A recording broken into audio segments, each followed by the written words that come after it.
자, 오늘은 과자 뿌셔뿌셔 얘기를 드릴 겁니다. 꽤 오래된 과자죠. 뭐 저도 상당히 좀 많이 샀던 기억이 나는데 이 뿌셔뿌셔가 최근에 신제품을 좀 출시를 해서 이 결과가 좀 좋았다라는 얘기가 있습니다. 일단은 두 가지 맛이 출시가 됐는데요. 핵심은 매운맛 쪽이 좀 더 강하다라고 보시면 되겠습니다. 그래서 제가 오늘 타이틀을 매운맛 뿌셔뿌셔로 정해봤고요. 실제로 어떤 좀 결과가 나왔는지 한번 보면서 의미하는 바를 알아보도록 하겠습니다. 저는 요즘 소비 트렌드 2025의 저자 노준영이고요. 10년간 마케팅과 트렌드 강의를 해오고 있고 2부 포함 총 6권의 책을 쓴 작가입니다. 곧 한 권 더 추가될 예정입니다. 오늘 이야기 본격적으로 시작해 보도록 하겠습니다. 자, 요겁니다. 일단 보시면 열 뿌셔뿌셔랑 뭐 이렇게 다시 또 오른쪽에 이게 패키지가 있는데 버터구이 오징어 맛하고요.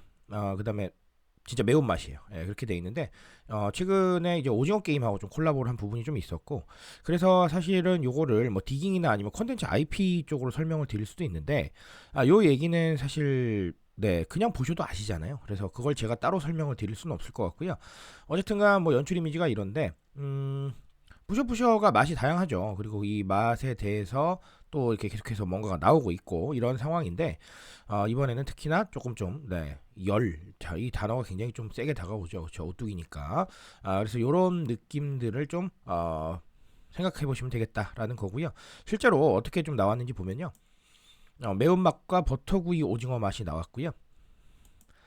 출시 50일 기준으로 160만 개가 누적 판매가 됐다고 합니다. 50일 만에 160만 개면 많이 팔았죠. 많이 팔았는데 사실 좀 아쉽게도 이 2종 중에서 어떤 게 더 많이 팔렸는지 이런 얘기까지는 좀 안 나와 있어서 이게 좀 아쉬운데, 제 개인적인 생각에는 아마 매운맛이 조금 더 많이 팔리지 않았을까라고 생각을 합니다. 왜냐하면 아시다시피 매운맛이 좀 트렌드잖아요. 그래서 그러지 않았을까라고 생각을 합니다. 자, 그러면 이거 가지고 좀 어떤 생각들을 좀 해봐야 되나 두 가지를 좀 짚어볼 건데요. 첫 번째는 경험입니다. 저는 늘 말씀드리는데 이 경험적인 측면 정말 중요하다라고 말씀을 드립니다. 이 단어 자체가 너무나 중요한 단어고요.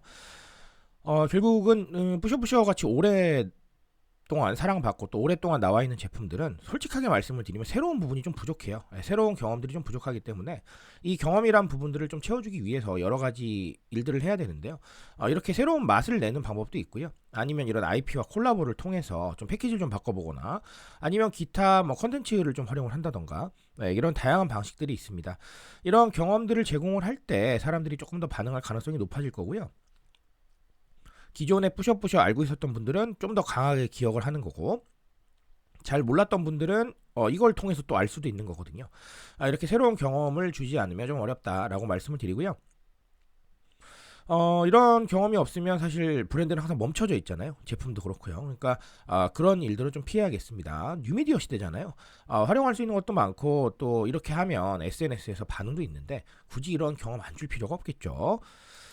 자, 두 번째는 인스타그램 어플입니다. 요게 조금 중요한 얘기가 될 텐데요. 사실 이 매운맛에 대한 부분들, 오늘 이제 지금 매운맛 뿌셔뿌셔 얘기를 드리고 있지만, 우리 스코빌 지수 가지고 챌린지 같은 것들 많이 했잖아요. 매운맛 챌린지. 그래서 이 매운맛 챌린지를 타고 우리 불닭볶음면도 좀 주목을 받았고, 기타 과자나 제품들이 매운맛이 많이 출시가 됐습니다.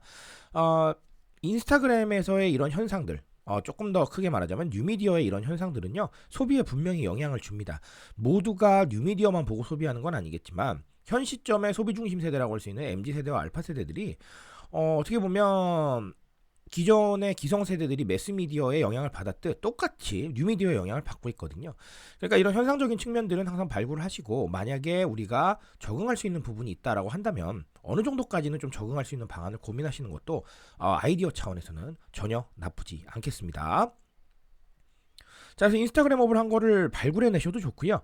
그게 아니라면 이렇게 챌린지 같은 거 있을 때 우리 제품이나 서비스를 어느 정도 적용을 할 수 있을지 고민해 보는 것도 나쁘지 않겠습니다. 자, 오늘 뿌셔뿌셔 사례로 두 가지 좀 말씀을 드렸습니다. 사실 이 유튜브에서 길게 말씀을 드리기는 좀 애매해서 짤막짤막하게 정리를 드리고 있는데요. 요 얘기들이 또 강연에서는 굉장히 좀 길게 나가는 얘기들입니다. 그래서 강연 요청 주시면 제가 또 가서 말씀을 드릴 수 있도록 하겠습니다. 오늘 여기까지 정리 드리고요. 조금 더 좋은 이야기로 돌아오도록 하겠습니다.